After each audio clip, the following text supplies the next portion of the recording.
So hello and welcome. It's great to have you here today for the session, the latest and greatest in the Visual Studio family for C++ developers. My name is Marian Luparo, and I'm a program manager lead in the C++ team at Microsoft. And I have here today with me Steve Carroll, who's the developer manager for the C++ team for a while now. Do follow us on Twitter, and our DMs are open if you have any questions. So I'm going to start by stating that our mission at the C++ team is that we want to make the lives of every C++ developers on the planet better. And that is a hefty goal. That's something that we aspire to, and we're working day after day towards making that happen. And there are 4 ways we're doing that. The first one is by participating in the creation of the C++ standard. The second is by investing in the MSVC compiler toolchain, by improving the Visual Studio IDE, and by contributing to enhancing the C++ extension in Visual Studio Code. Those are the 4 things we're working on. And to talk a bit about the first one, when it comes to participation in the standards, there's a lot of passion in our team to make sure that we come up with proposals that we feel are benefiting our C++ customers. But that's not all of the things we're doing. Back in Redmond, we're also working very hard to implement some of those proposals into the compilers to make sure that we can validate the spec and make sure we give you access to also try it on your own code bases and see how that plays out for you. And then together we can come in and contribute that feedback back to the standards body for that to be applied and enhance the language for the future. So examples of that are our work on the MSVC compiler for modules and Gore's contributions to both MSVC and the Clang LLVM compiler for coroutines. Now, most of the talk will be spending on talking about the MSVC compiler and library and the Visual Studio IDE, but I want to take a quick moment to talk about Visual Studio Code. Can I get a quick show of hands? How many of you have used Visual Studio Code? And how many of you are familiar with the C++ extension and are using it? Keep your hands up. Thank you very much. So we're not going to spend a lot of time, but for those of you that didn't raise their hand, Visual Studio Code is a lightweight editor, has built-in Git integration. We have recently announced integration with GitHub PR system directly in the editor. And with the help of the the C++ extension, you get access to editing and debugging experience inside the editor for C++ code. The reason why we don't talk that much in this session about it is because right after this, right in this room, Rong will be spending all of the session time talking with you about Visual Studio Code. So please attend this session as well. So we're going to switch to talking about Visual Studio. And Visual Studio 2017 shipped in March last year. And when we were here at CPPCon last year, we were just getting ready to ship 15.4 update. Now we're at 15.8 update, and we're getting ready to ship 15.9. And one of the things that I want to mention for those of you that are not familiar with our release cycle is that these are not small bug level fixes releases that we're doing. These are fully fledged feature full releases where we're bringing whole new experiences online in this updates. And these are some of the experiences that we're going to talk about today, and Steve is going to demo later.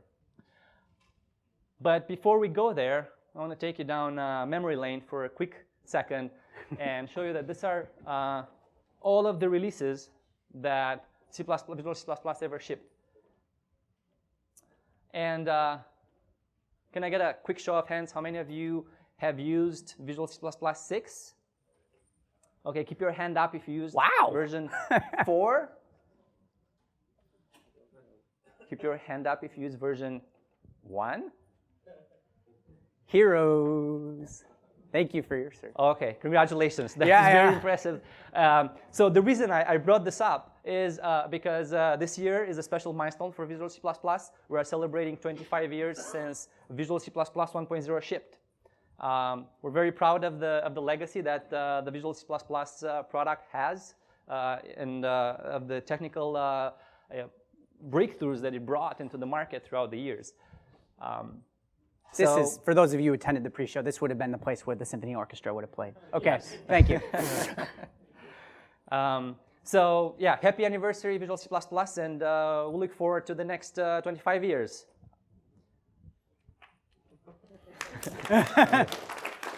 But and I may be biased maybe towards the present, but I think that one of the largest transformation that the Visual Studio version, a Visual C++ version has seen throughout those 25 years is actually happening now with 2017. And the reason for that transformation is because now Visual Studio 2017 actually allows you as a C++ developer to target any platform. It's not only about Windows. And this is not a theoretical thing that C++ is portable and Visual Studio supports C++, hence you can write cross-platform code. No, this is actually Visual Studio helping you target all of those platforms at the same time. And to add on that, really what it means is that when you're done targeting Windows and you want to start targeting Linux, you don't have to hop over to the Linux machine and work in a completely different environment and a completely different place to author your code and see if it builds for Windows, for Linux. From the comfort of Visual Studio, you can target both at the same time. And we are trying to make it as easy as possible to get there. So you may say, well, but do I need to create projects and solutions for Visual Studio? No, not really. There's no importer, there's no generation of projects and solutions anymore. You can just bring in your CMake or any other source code with any build system that you have inside Visual Studio, and we'll make it easy. And we're also doing work to make C++ library acquisition easier to fill in the end-to-end experience. And once you're inside Visual Studio, you're going to get access to all the familiar tools that Windows developers keep talking about inside Visual Studio: code editing, IntelliSense, refactoring, breakpoints, debug visualization, and so on. And this is not a religious conversion. We know that you're using a lot of C++ tools that you used to in a day-to-day job, and you can just bring them to Visual Studio 2017. So, for example, Clang format or boost test are things that are directly integrated now inside Visual Studio 2017. And there's no better way to show this than through a demo. So I'll turn it on to Steve. Okay, so let's take a look at this in practice. So actually, to get started, before we jump into all of our IDE goodness, I'm going to start here in the command prompt. And let me close these so you're not getting any spoilers. All right, so first thing I want to show you guys here, the problem that I hate the most about doing cross-platform development is getting the environment set up and trying to get all of your libraries building for both. Who uses VC Package here? I want to get a level set. Okay, a few, so that's good. I hope to convert some of you today. So VC Package is a cross-platform package manager solution. It's an open source project from us at Microsoft. And what I'm going to do right now is I'm going to set up two environments, one Windows and one Linux, to do a simple Pong game. So what I'm going to do to start here is I know that I want to build this off of a library called the Simple Fast Multimedia Library. So that's SFML. So I'm going to do a VC Package search. And as you can see, it comes back quite quickly. And it gives me actually 4 different flavors of that thing that I can go and do. Why? Because there's over 900 libraries available in this. We've recently also made this cross-platform, and over, I think, 350 of them are now available in a cross-platform way from VC Package. So it's using VC Package, it's designed to be toolable. You clone it off of GitHub, and then you run a bootstrapping script. Say that 10 times fast, and then you have the ability to do something as simple as VC Package install SFML. It will pull that down. I've installed it previously. I probably figured you didn't want to watch me build it. And not only will it build that so that you get it from source at a sort of consistent state across all of your libraries, we will also give you the needed information for including that inside your CMake file, if you see here in our find package. Okay, so now we're Windows, we're good to go. That's the only library I need because this is a relatively simple example. Here I am, I'm in Ubuntu. This is running in a VM. So you can go in here and use the exact same invocations to do that. And so here you can see, now I'm getting the x64 Linux version of this thing. Again, it's installed. Again, I get find package. All right, I want to draw your attention to one more concept, which I can do over here as well, which is called VC Package Integrate Install. And in some ways, this is where the magic happens. What this does is it makes it so that when you are in traditional project and solution world, it just automatically adds all of your VC Package libraries into your include path. It adds them to your link line for you so that you can just go ahead and pound include and start using them. If you are not using, as I'm going to demonstrate today, if you're a CMake person, it will give you this information here that you need. which is the name of and location of a toolchain file that you can include in your CMake configuration. Remember this, we'll be back to it in a second. When I did that same step here on Ubuntu, you can see I got, of course, the same message, but with the local root to the toolchain file. Okay, so now we got our two machines set up, we got our libraries, we need them. Now I'm going to show you how to use Visual Studio to actually wire the two pieces up. I'm going to go up here in a quick launch, because I live there, Connection Manager, and wiring up my sort of master Visual Studio to all of the VMs that I want to control is as easy as clicking this Add button. You come in here, you type in your host name, you can use passwords if you want, you can use private key if you want. We don't care. As long as that thing is running some sort of SSHD and relatively up-to-date version of CMake, we can use that and connect to it and get as if you were just doing any other form of remote debugging from Visual Studio. But for those of you who did drop by last year, I want to share something that we're pretty excited about that's new this year, which is we now have remote headers IntelliSense Manager. What this will allow you to do, if I come in here and I click Explore, is it's going to actually use rsync to mirror your headers back and forth from the Linux box to the Windows one so that we can light up IntelliSense. So what we're looking for here is a very exacting emulation of exactly your environment on the Linux side instead of just saying, oh, Windows is good enough. And so as you can see here, we pulled down things like Usr and we brought down your home directory. Okay, so now we're set up. We got our environment, we got our machines wired up. Next thing I'm going to do is I'm going to transition into the open folder experience. So unlike the olden times when you would have at this point gone and used CMake to generate a project and then open that using Open Project inside of Visual Studio, I'm going to show you an experience that's a lot more, if you've used VS Code, a more familiar environment where you just point us at the folder. So I have the code for this thing sitting inside a folder. So this is going to be, if you go up here instead of going Open Project and select Open Folder, which is exactly what this is going to do. Okay, so here we are. I have opened it up, and now in Solution Explorer, where you would usually expect to see solutions and projects, instead what we have is Folder View. So this is just a mapping of what is exactly on your disk inside of this. When we did this, we detected that there was a cmakelist.txt file sitting inside of that folder, and therefore we went and interrogated it for the configuration information that we needed in order to set Visual Studio up for what you need. So if you come in here, you can see it's just a regular old CMake file. There's no Visual Studio specialness in here. Any kind of configuration that you might have done on the command line before with CMake, that stuff moves into this JSON file. I'm going to bring it up really quick.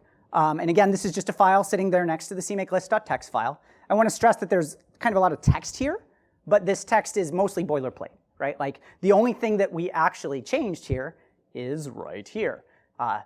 As I spoiled earlier, this is where you basically let us know where your VC package toolchain file is. And now you get that same experience of magic that I was describing where your include paths are set and your link lines are available and it can do all the fine package magic for VC package. So I have two configurations here. Up on top you can see I have x86 debug. Here on the bottom you see I have Linux debug. And so all I had to do to set this one up is to put that different path for the toolchain file here. And now we're set up and everything that you would come to expect, like hitting F5 and getting a build and a debugging experience, as well as IntelliSense. So the configuration selection is happening up here. Right now I'm in x86 mode.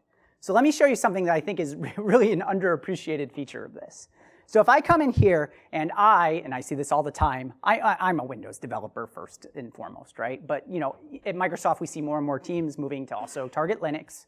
And so we have lots of people who are, they're still kind of default is I'm like a Windows dev and I'm mostly living in that build and Linux is maybe off to the side. And in that scenario, what happens is, you make some change, some Windows-specific change, and you build Windows, and then you go and you check in, and maybe somebody catches it on code review, and maybe they don't. So if I go in here and I actually just type the word sleep, as I like to do, because that's how I was trained for N years on how to actually go and pause something, what you'll see, and I don't know if you can see this, is purple squiggles under here. You're going to see lots of different color squiggles today, so it's going to be fun for you to find all of them. Purple, and what you can see here is I highlight this. What it tells me, before I even touch the build button, it tells me that that sleep is going to be undefined in my Linux configuration. And indeed, if I switch over to my Linux configuration, you'll see purple convert into red because it straight up doesn't work. So this is allowing you to catch these things as quickly as possible. Okay, so when people use Visual Studio, one of our key value props, things that we think people really like about it is the debugger. And so rather than show you what I've shown in the past, which is the ability to, if I go and I switch to the debug configuration and I hit F5, it's going to go ahead and it's going to launch this on the VM. But one thing that we heard over and over again was the fact that, hey, we can't really launch everything. A lot of my applications on Linux are services. And so I want to be able to launch an application and then connect to it, attach to it remotely. And that now works in Visual Studio. So if I come into the debug menu, and I go to attach to process, and I go and I select up here, I select the SSH transport instead of the default one, and then I can come in here, I can select which remote machine I want. And I can come in here, this is another little mini feature, which I've never gotten a chance to demonstrate here before, which is I can actually filter this thing, and if I can spell, you can see I can find my Pong in here. And when I go and I attach, I can select native because CPPCon. And we're attached. So that's great. So now I can come in here, and when I hit the space bar, I'm going to hit my breakpoint, and this is a vector. If you hadn't, in most debugging environments, what you would see now is when I hover over this, you would see something like _m_impl, the inner guts of this. But because we care deeply about getting debugger visualizations right, when I hover over here, what you'll actually see is the 3 items that have already been added to the vector. So that's basic. Oh, thank you. So that's basic debugging. This is using remote also. So I want to show you something a little bit more complicated for this next thing. So we're going to use what is called the bullet physics thing. And I want to show you this selector. So I've gone ahead, again, it's a CMake application. We cloned it. The thing that's different about this from the other thing is it has more than one source file. Not only does it have more than one source file, it has lots and lots of CMake targets. And so yes, you can use OpenFolder to navigate it and find all the different CMake list.txt files that are in here. And you're kind of on your own. This thing is super complex. So what we found was that people found this confusing, and what they really wanted was a CMake-centric experience inside the Solution Explorer that would help them kind of navigate around. And so that's what CMake Targets View was. So now, what we have here is a sort of pseudo Solutions and Project C view, if you want to think about it that way, where each of the targets that there are available, you can see a bunch of these are executables, you can see some of these are static libraries. And so my active target right now is this app basic example GUI. You can see what other CMake files you have references on, and if I come in here and I double click on it, double click on it, there we go. It'll bring me to the line inside the CMake list.txt file that has that reference into it. So this is a really good way, one of the pieces of feedback we hear about people is like, yeah, everybody's using CMake, but I need tools to help me kind of navigate around and learn the thing. We think this is really useful.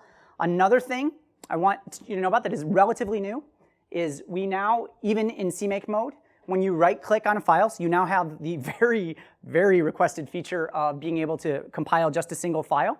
I see smiles. Smiles make me happy. That's all I ask. Likewise, we've added the ability to use the code analysis experience so that you can go and do just a single file and run, you don't want to run, static analysis, get 10,000 errors, and then start from nowhere. It's great to be able to just do this loop over and over again. Remember static analysis. We're going to get back there in a bit.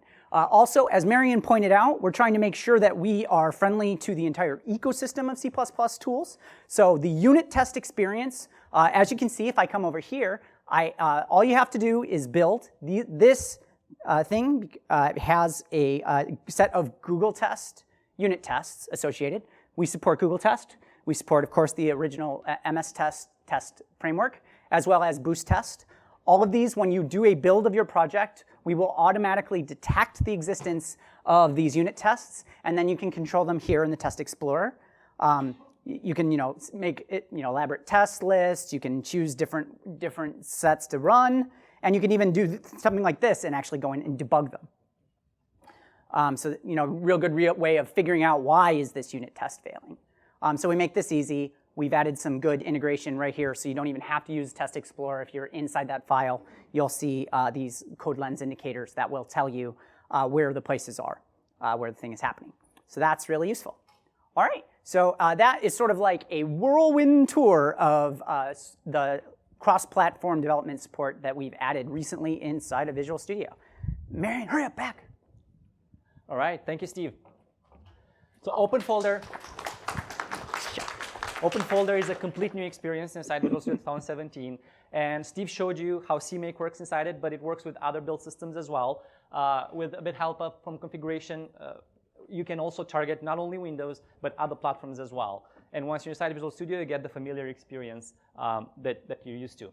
To learn more about OpenFolder and in general how we're thinking about cross-platform development in Visual Studio, please attend Mark's and Will's talk tonight at 6:45. And they're going to go into a lot more scenarios. Specifically for CMake, Steve showed you how we're trying to make CMake a built-in project system inside Visual Studio. And not only that, you get to the familiar experience that he demoed, but again, like you can just target Windows and Linux and other platforms as well as Cygwin, MinGW, or Embedded just as well. And I want to double click a bit on the Linux experience. And you've seen how easy it was for Steve to connect to a remote VM. That's because the restrictions we have on a Linux distro are very tiny. As long as you have the build essentials and you have GDB on it and SSH open, then Visual Studio will be able to connect on it. So a local VM as Steve has it, or a remote VM in the cloud, a container, or even those tiny devices that have the running IoT on them, you can connect to them using Visual Studio. And once you're inside Visual Studio connected to them, we make sure that we took the IntelliSense experience, we tweak it to remove all the MSVCs that IntelliSense has and allow you to focus on a completely vanilla Linux environment. In addition to that, went too quickly. I was going to mention as well that some people are nervous when we talk about Linux targeting, about cross-targeting, and this is not what Steve demoed. This was a native build on the Linux machine orchestrated by the Visual Studio machine remotely. And last but not least, when you're debugging, there might be some tiny devices that I was mentioning earlier that don't have ability to run GDB. So you can connect, Visual Studio can connect both through GDB and GDB server to those devices. And to tie the whole experience together, it's VC Package, which gives you a consistent experience of acquiring those libraries. And we've been seeing fantastic growth in the adoption of VC Package. We're very excited about the excitement in the community. And we're barely keeping up with the PRs that we're getting. So I know there's a lot of library authors in the room, and I'd like to invite you to the session that we're going to have later today. Robert, which is our resident expert in VC Package, is going to talk generically about how to make your libraries more packageable. So please attend his talk as well. So to summarize our cross-platform story is that Visual Studio is one IDE for any C++ developer, any app, any platform. And did I mention that all of the things you've seen here today, I'm obligated to say they're free? Visual Studio Community is free for individual contributors, for individual developers, and for small companies. So please download it today. Thank you. Now, we talked about cross-platform development. One important part of our mission is also making sure that we're delivering an industry-leading MSVC compiler toolchain for C++ developer targeting Windows. And that's what we're going to be talking about next. How are we doing that? We're making sure that we are conforming to the C++ standard. That's really our #1 priority. And in the next slides, I'll answer the question, are you there yet? Hopefully. But that's not all that we're doing in the compiler. We're making sure that we're improving the diagnostics and the code analysis, that we're making runtime performance improvements every release, and we're reducing code size. And last but not least, that we're building security tools that make your code more secure. All right, so let's unpack this a bit. Earlier this year, we have announced that Visual Studio 2017 has full support for all of the C++ 11, 14, and 17 language features, as well as some old stranglers like expression spine or two-phase name lookup, as well as having the most complete C++ 17 library implementation in the market today.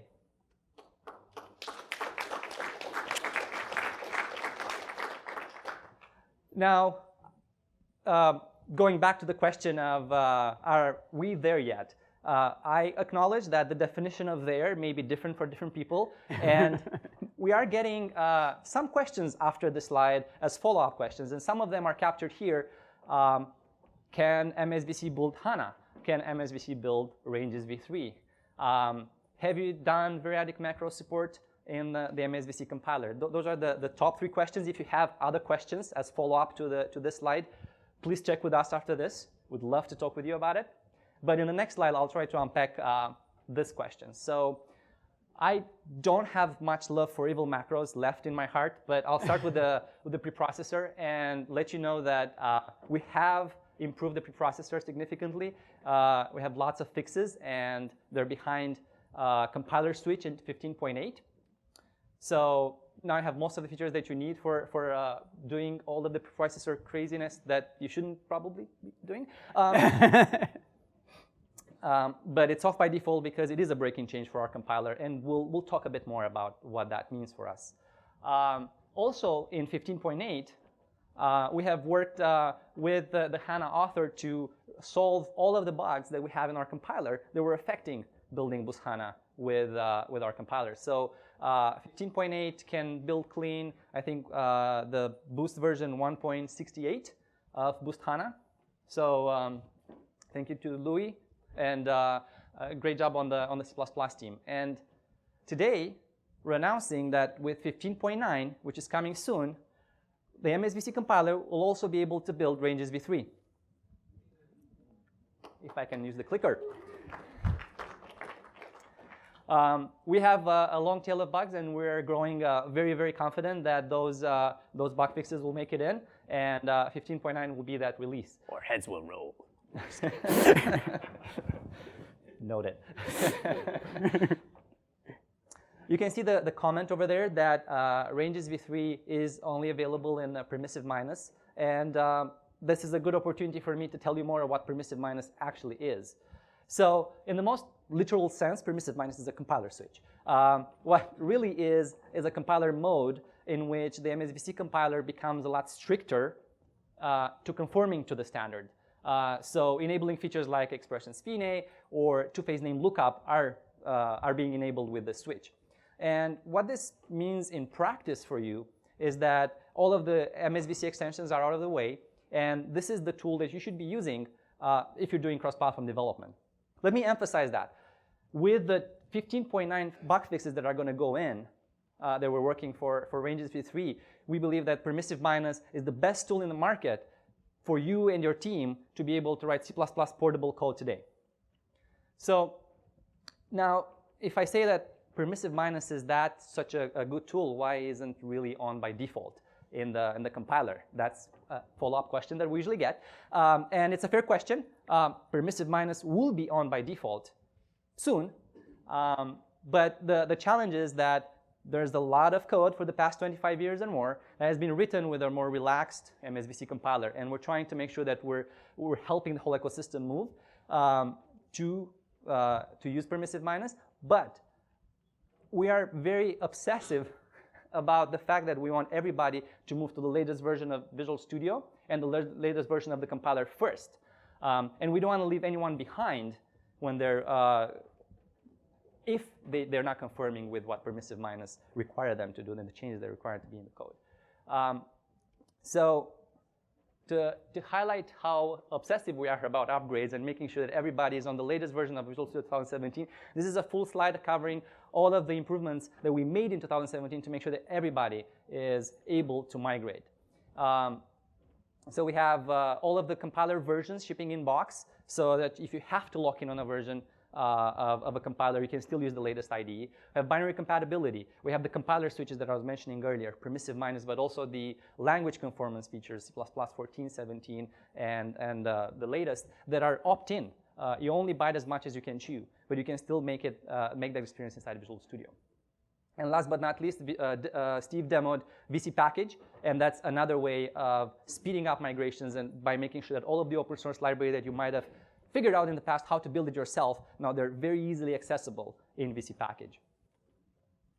We're doing a lot of testing, and that's important to call out. We have a lot of libraries that we test in our daily bits with a compiler. And we're also doing our part to make sure that as part of that process, we also clean up those code bases and remove all the if-defs that were in there for trying to work around previous behaviors of our MSVC compiler and make sure that they compile with permissive minus. So you'll see a lot of PRs maybe coming, some PRs coming from our team. We're doing our best to help up. And the call to action really is, please try permissive minus, please enabling in all our code base, especially if you're doing cross-platform development or even considering in the future to do cross-platform development. And going back to Visual Studio 2017, we want you to be on that version because we're constantly making improvements to the compiler toolchain in that release. And every update comes in with more and more functionality. Diagnostics, the experimental external, is a way for you to isolate your code from third-party libraries. So if you want to have, treat warnings as errors in your code base, but you cannot because of a third-party library issuing 2 warnings, you can now do that. And you can isolate. You can have a W2 for you. Thank you. But I'm going to stick with my treat warnings as errors in my own code base.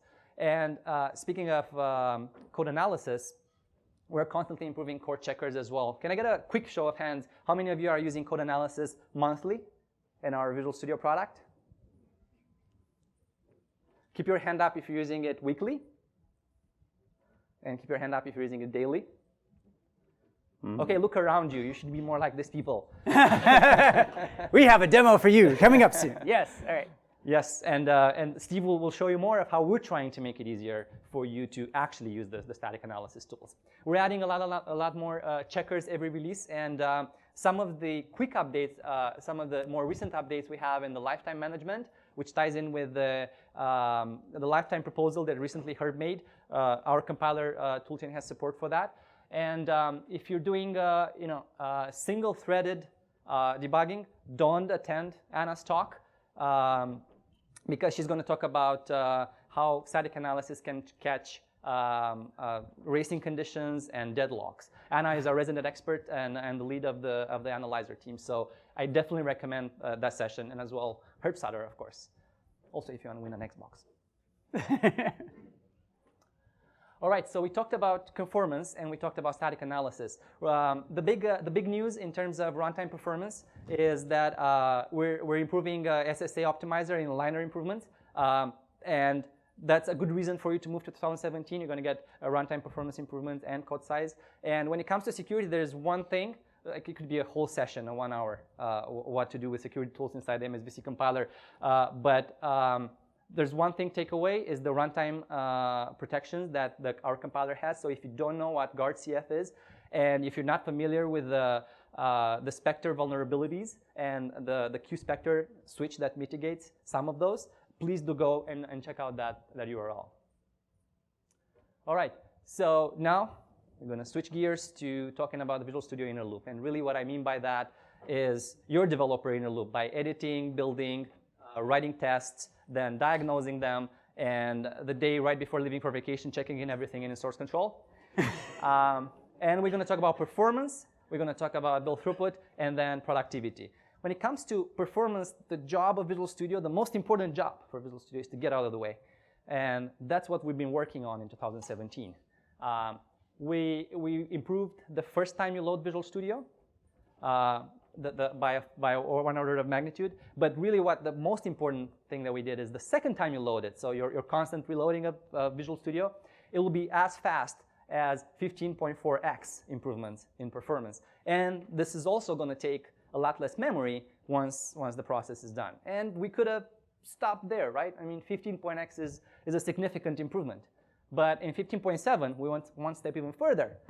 And for the second load, we're actually 22% to 22x improvements in terms of load.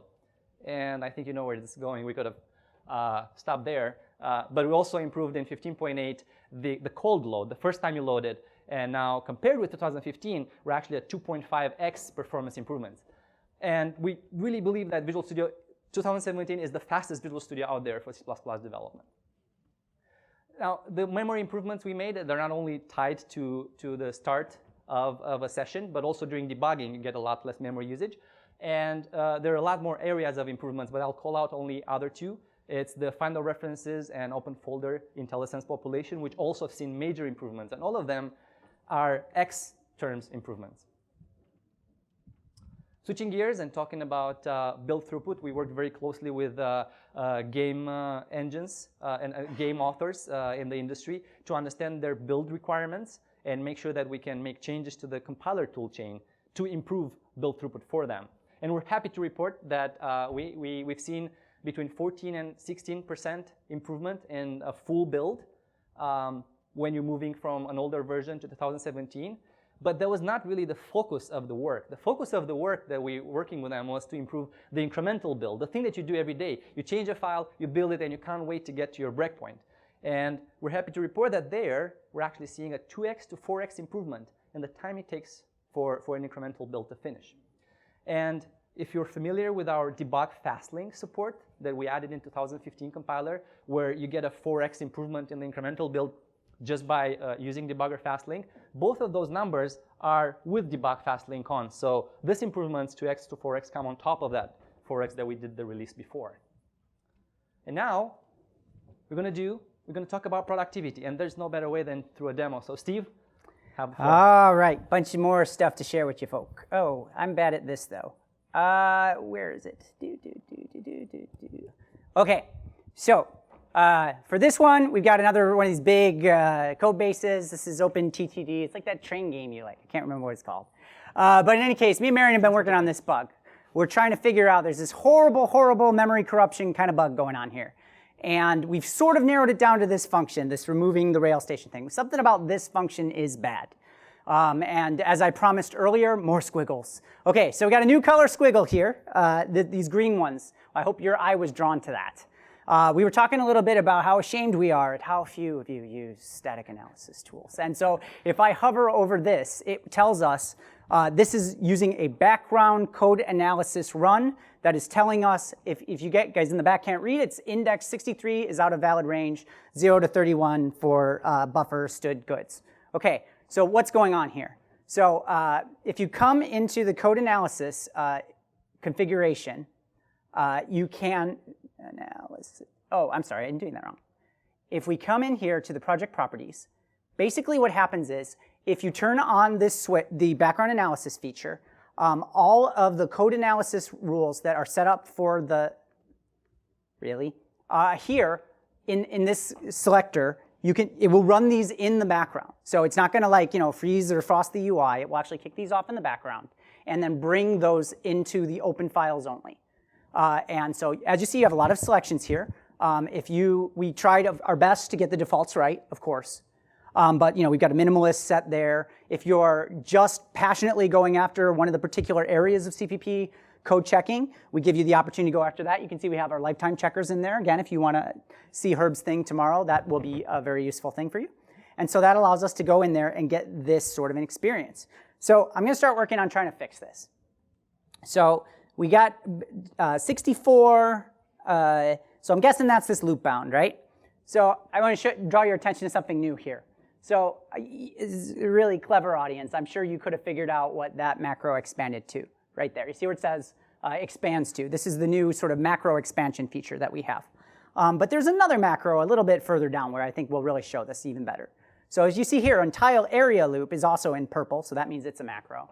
And as you can see, not only do we pull in sort of the doc comments for that macro, we're actually going to go ahead and expand it inline so you can see exactly what is going on here. So this is a really useful feature. We want to make it so that the compiler knows all this stuff, and you don't have to go figure it out yourself. We want to bring that straight up, just like a hover away. Okay, so that's good. So we know that the 64 is coming from here, but I just have this sort of ideological hatred of all things macro. We're modules kind of people at Microsoft. And oh, look, Visual Studio is trying to tell me something. There's a light bulb here. If I click on this light bulb, you can see I have an option to convert this macro to constexpr. So I'm going to go ahead, I'm going to do that. It's going to bring up preview changes, so you can see exactly what we're about to unleash on your code base. You can see that, of course, for this one here, it's going to replace it with a constexpr of an auto, and it's also going to show you all of the places that we've calculated will be affected by this, right? Easy enough. And again, I'm guessing you probably could have figured out how to use, find and replace. Again, clever audience. This one's a little bit more complicated, though, right? Here we have a function macro, And this one, when I go on here and do convert macro to const expr, you can see that it's going to bring up something a little bit more complicated. And I'm guessing I personally would have gotten this one wrong if I tried to convert it by myself. And again, we give you that preview changes so that you can see all the different places where it's going to apply. So that is that experience. So our war on macros continues. Okay, so back to our bug.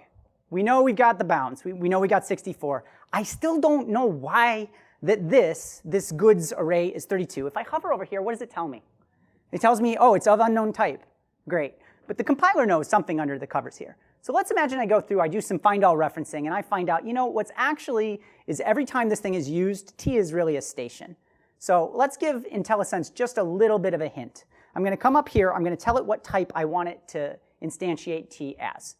And now, when I click OK, in the context of this template, all of our IntelliSense will be as if it were that type. So for instance, the easy one, if I hover over ST, station pointer, great, right? If I come over here to auto, now instead of telling me unknown, it will tell me actually the type of that type thing.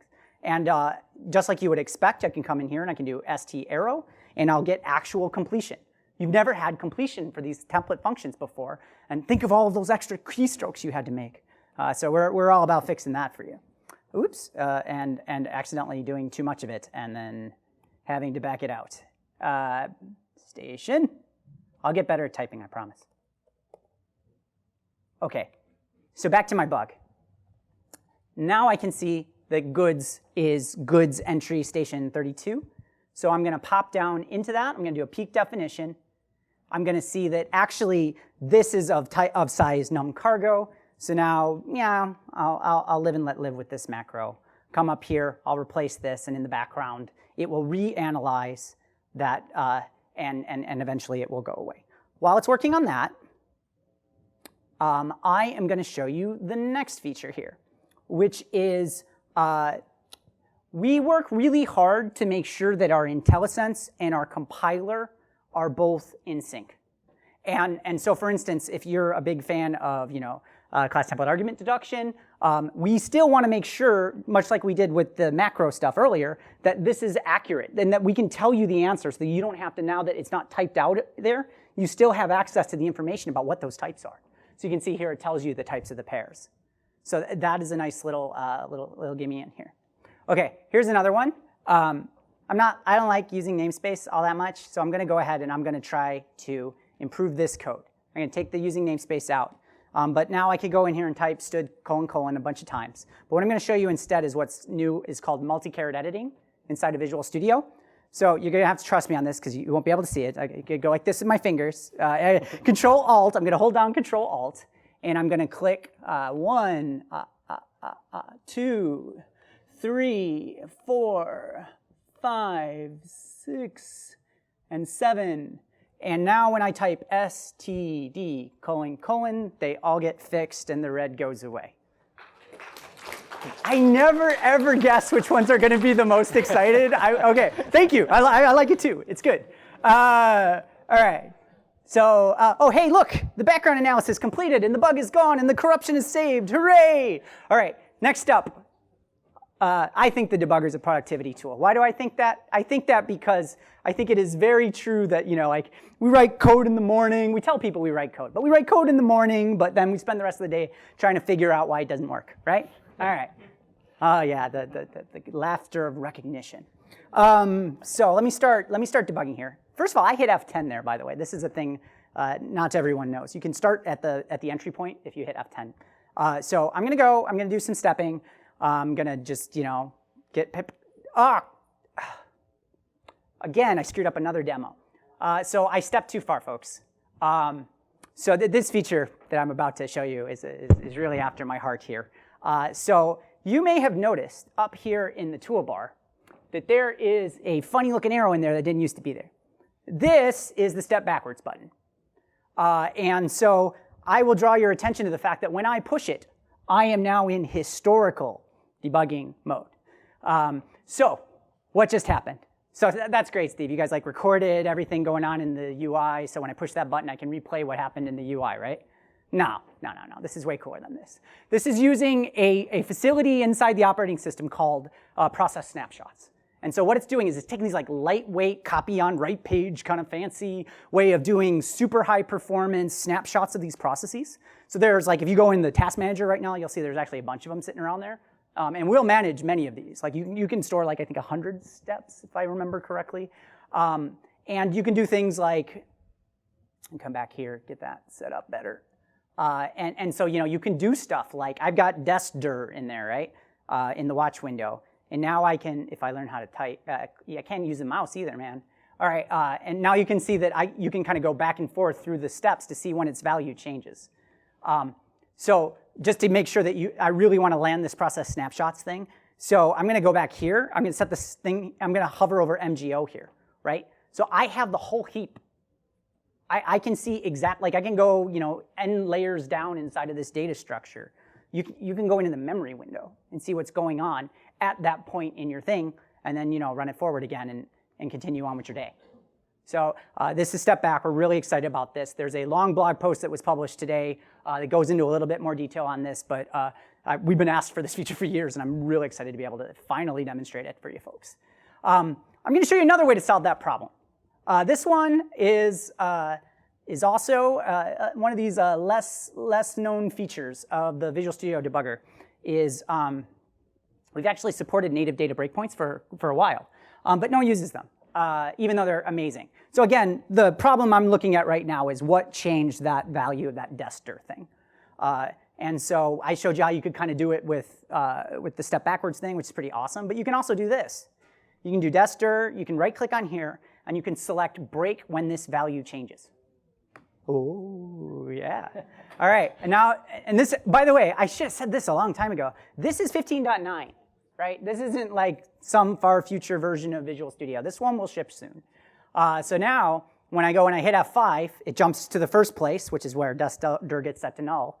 And now if I hit F5 again, it's going to take me to the next line where that value got changed, which is right here where it gets set to sourcedir. So that's data breakpoints. They are awesome. All right. And I have one more. As I mentioned before, I can never quite know which of these demos is the one that's gonna land. And I hope I actually reset this properly because it would be a shame.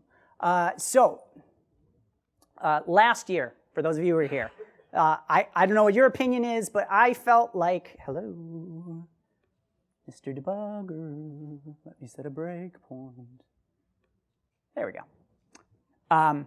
I did this demo where we showed off this feature that people have been asking us for all this time. It's like, man, when I'm using std function and I have to like step through it, like you have to go like 21 steps deep before you actually reach the thing that std function is wrapping. And so Stefan and the rest of our libraries guys went through it and they added these like, I'll be honest with you, man, it was like an egregious hack, but it worked. It made it so that we could come up on stage and show you stepping one thing through std function, and it was like, wow, it's amazing. And then, I stood in the booth afterwards, and I'll encourage you to come do that this year and tell me the same sorts of stuff about these demos. Like, yeah, but what about this function? I want to step through this function, and Steve, what about my own code? I want to be able to do that. And so, we listen to you people. So, oops, hold on a second. Push the wrong button again. Something wrong with my keyboard. That's going to be a problem. So let's do step into what happens. Oh, all right. Yeah, so Stefan hasn't enlightened this one with the stuff. But if you come in here, and I'm cheating a little bit because I wanted to show you the before of having to step through horribleness. By default in 15.9, we now have the Just My Code experience ready for C++. So if I go back here, and I'm going to do that demo one more time. Oh, the function key came off. There we go. I figured it out. All right, here we are. And I'm going to F11. Ta-da! Right into the Lambda. You didn't have to set a breakpoint. Yeah. Oh, yeah, I love, yeah, and then you can like step back and stuff. It's amazing. All right, so that's our productivity demos for this now. This is CPPCon though. CPPCon, my favorite conference. This is the best people. And so we're going to do something outside of the 15.9 zone. I want to show you some like very early demo bits. Please forgive me if this doesn't work. Of what the next version of Visual Studio is. What are we supposed to call it? 2019. 2019. So see if you can figure out when it'll ship. It'll be a fun game for you. We haven't announced any date All right. So this is very early preview, but I really want to talk about this. I think it's cool. IntelliCode is this extension that ships for Visual Studio 2017 in some of the other languages, which we won't mention here. And what the idea behind this is AI assistance to your developer experience, right? So, like for instance, if I come in here and you guys would know it, like if I try to use the stir list, right? It's going to give me a long list of all the possible things that I could call against that. And as I type more, you'll get there. But what the insight that the team had was that, like there are patterns, right? And we could probably go find those patterns by doing a bunch of training on code. And so we have, GitHub crawlers and stuff like that, large code bases that we've been going and trying to train our IntelliSense suggestions based on. So by the time we ship this thing, we'll be able to do things like come in here and say if dot and see these stars, right? Like if I wanted size here, right? If I wanted size, obviously I could have typed it fast. But it's not even just about getting those number of clicks down or typings down, keys. What it is about helping you kind of understand, next, this API usually gets called next, and this API gets called next, or this one gets called in an if statement, but this one gets called in there. But it actually works out really nice. So we're really excited about this approach and look forward to bringing you the completed version in a future thing. But I want to stick with this idea of collaboration because development isn't as solitary of an activity as it once was. So I want to share some collaboration stuff with you folks today. So here I am again, and I got another bug I want to solve. And in this particular case, we're all going to have to use our imagination. I only have this one machine, so you guys are going to have to bear with me, and we're going to have to use our imagination a little bit, because I'm going to be two different people in there. I'm going to spare you like an acting thing where I do like an accent for one of them. So as long as you promise you use your imagination. All right, so I need help. So I'm going to click this share button. And this is going to be a demonstration of Visual Studio Live Share working with C++. So as you can see, I now have an invitation link that has been copied to my clipboard. I can send it to anyone you trust, right? So it's sitting in my clipboard. I can go in the company Slack channel. You can print it out, attach it to a passenger pigeon, send it out, like whatever you want to do. And so now what I'm going to do, and I hinted that VS Code might make an appearance later, is bring VS Code up here. So now, hat off, hat on. I am going to go and help myself as the VS Code person. The beauty of Live Share is it actually doesn't care. Like you can use two VSs if the people are there, but this VS Code that I have installed, it doesn't even have the C++ extension installed. Don't get me wrong, you should install the C++ extension. But it doesn't require it, it's not a prerequisite. So all it has is the Live Share extension installed. So I'm gonna come into VS Code, I'm gonna select this, I'm gonna join collaboration session. This is that link that we were talking about earlier. It really is actually going up and around, so if it's slow, please forgive me. And now I'm joining a collaboration session. Let me tell you a little bit about what it's doing right now as it sort of kit 9000s back and forth up there. What's happening here is not a large sync of this very large source space. It's just pulling down enough of a workspace that it can do its magic. What's happening here is me, the helper, is getting a sort of a view of what's going on inside the IDE, but it's actually a fully enlightened one. So the first thing I want to do is, so I am going to go and try to help the poor person using VS improve they have to change the gravity of the blocks that are falling in this. I guess I should have shown that.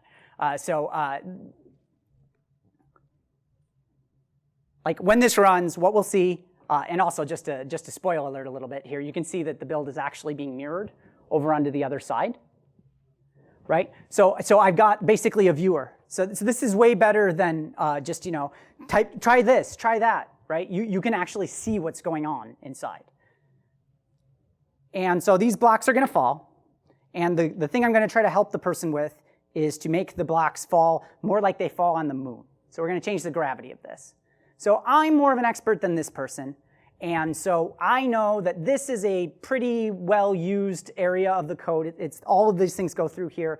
It's where the dynamic world gets set up. So I'm going to come in here, and I'm going to do a little typing. And as you can see, I get full IntelliSense, just as if that. If you watch over here, inside the other side, when I go over here, I can, if I want to, like, what is this guy doing to my source code? I can click this, and I can actually follow along, like as the person makes modifications. You can see me, again, not the best resolution for this problem, but you can see I'm getting all of this IntelliSense data is being piped through the internet over to my, even though I don't have any of these files locally. I'm going to go in here, I'm going to do negative 1.62, because I am an expert in knowing exactly how many meters per second gravity is on the moon. You see I get squiggles. Everything's about squiggles here. When I hover over this, it will pull over and remind me that actually, no, that takes a vector. So I can come in here, I can do BT vector 3, spell it right, 0. I think gravity should go down. Are we, okay, yeah, negative 1.62, comma 0. Okay, now I can kick off that build again. And now when this person runs that, I get that, I get the build information over there. Hopefully it'll go relatively quickly. And so these are the benefits of collaborative editing. But actually, editing isn't the only thing that you can do with this. Come on, finish the build, finish the build, finish the build. It's good. You can watch it slowly scroll across. We're almost there. Yeah. Well, I'm running like 17 instances of Visual Studio. We have significantly improved the performance on it, but you gotta be reasonable. How many of what are available? The only thing I showed that is not in everything is Step Back. So we got our nice little moon gravity going on. So I just want to show one more thing really quickly, which is also the ability to do debugging.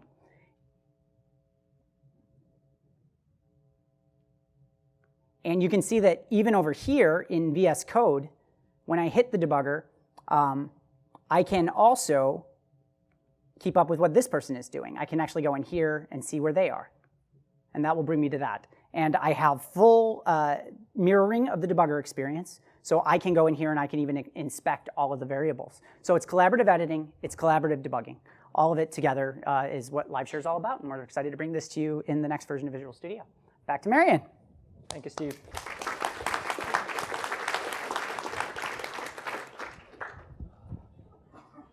All right, so talking really briefly about 2019, I don't think there's any surprise that we're going to be focusing on productivity for individuals and for teams. But also we're going to apply all the lessons we learned from 2017 for helping upgrades. So we're going to make it even better in 2019 for you to move to the latest version. But none of it's really possible without your feedback. So we're still working on 2019. We just started. You've seen some amazing demos, but the planning process is ongoing. So we need your feedback to incorporate it and make sure that 2019 becomes the Visual Studio that you need. And if you're curious where you should be providing that feedback, we have user voice channels where you can provide your suggestions. And directly inside the IDE, you can report problems or go to the developers community to report it. We do spend a lot of time looking at this and incorporating in our planning. So just to show you kind of the statistics of the numbers, since we started 2017, we have 3,800 votes on completed user voices and 3,000 fixed bugs. And only since last year, that number has grown a lot. So thank you very much for making Visual Studio 2017 be what it is with the issues that you reported, and we look forward to your feedback for 2019. So these are the things we covered today, and again, the most important thing that we keep listening and we keep incorporating your feedback, so please keep that feedback coming. No, you gotta stretch now, you got 4 seconds. Uh-oh. Oh, thank you! Nailed it! Yeah, it's flashing! Oh, yeah!